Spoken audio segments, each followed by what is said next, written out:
Assalamualaikum, kembali lagi ke pelajaran bahasa bersama saya Bunga Ramona.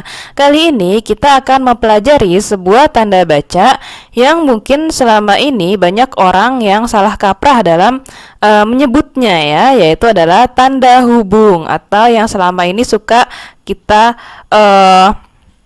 baca sebagai tanda strip. Nah, itu bukan tanda strip ya, tapi tanda hubung kita menyebutnya ya.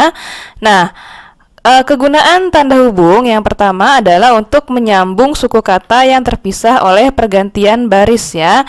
Contohnya di sini ada kata matang. Cuma kata matang ini terpisah oleh pergantian baris. Ini ceritanya nih udah mentok nih di ujung kertas ya, nggak muat lagi. Nah, jadi kita bisa bubuhkan tanda hubung untuk menyambung suku kata matang ini seperti itu.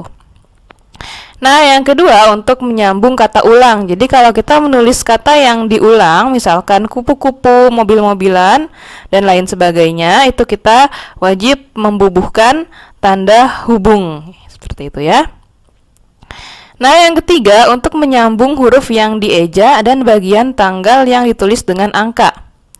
Nah, misalkan kita mau mengeja sebuah kata, nah, ejaan huruf per hurufnya itu kita bubuhkan tanda hubung seperti ini.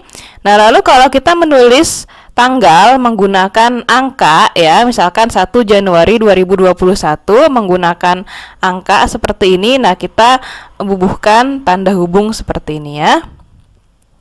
Lalu yang keempat untuk menyambung huruf kecil dengan huruf kapital. Contohnya misalkan sejakarta. Jadi kan di sini ada huruf kecil mau bertemu dengan huruf besar. Jakarta ini ditulis dengan huruf kapital J-nya ya, karena dia merupakan nama kota ya.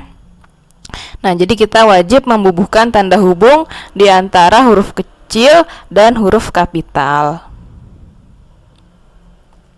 Yang kelima untuk menyambung huruf dengan angka. Nah, contohnya ke 100 ya. Ini kan di sini ada huruf, lalu ada angka ya. Nah, di antaranya kita wajib membubuhkan tanda hubung. Lalu yang keenam untuk menyambung singkatan yang berhuruf kapital dengan imbuhan.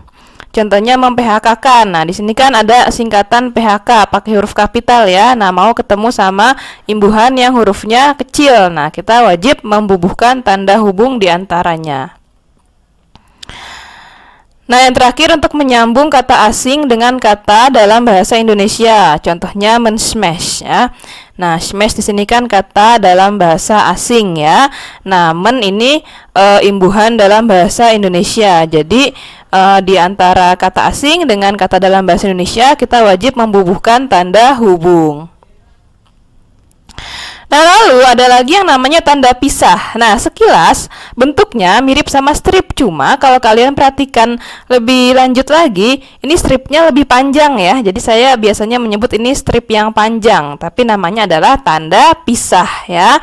Nah, untuk menulis tanda pisah atau strip yang panjang di komputer, kita ketik dulu, misalkan kata ani, nah jangan dispasi, terus kita kasih strip 2 kali, jangan dispasi, kita tulis lagi misalkan tuti, nah baru spasi, nah jadilah dia strip yang panjang, seperti itu ya.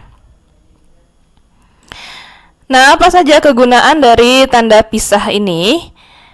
Yang pertama adalah untuk menyisipkan keterangan aposisi dalam kalimat ya. Jadi menyisipkan keterangan tambahan dalam kalimat. Misalkan Haryati yang dulu sempat menjadi kekasihku, kini telah sukses berkarir di Jakarta. Nah, jadi yang dulu sempat menjadi kekasihku ini adalah keterangan tambahan dari subjek si Haryati, seperti itu ya. Nah, keterangan tambahan ini bisa kita bubuhi tanda pisah. Jadi orang yang baca tuh tahu yang dulu sempat menjadi kekasihku ini adalah keterangan dari Haryati, seperti itu. Nah, yang kedua, ini yang paling sering keluar di soal UTBK, yaitu adalah memisahkan dua bilangan atau tanggal yang berarti sampai dengan ya. Nah, misalkan 5 sampai dengan 10 April. Nah, kita pakainya tanda pisah atau strip yang panjang ya, bukan strip yang pendek seperti itu. Misalkan lagi, dari tahun 1825 sampai 1830. Nah, ini kan kita bacanya tadi sampai dengan kan. Jadi kita pakainya tuh bukan strip yang pendek, tapi strip yang panjang atau tanda pisah. Seperti itu ya. Oke, teman-teman, jangan lupa kalian mengambil latihan soal di www.languageslessons.blogspot.com.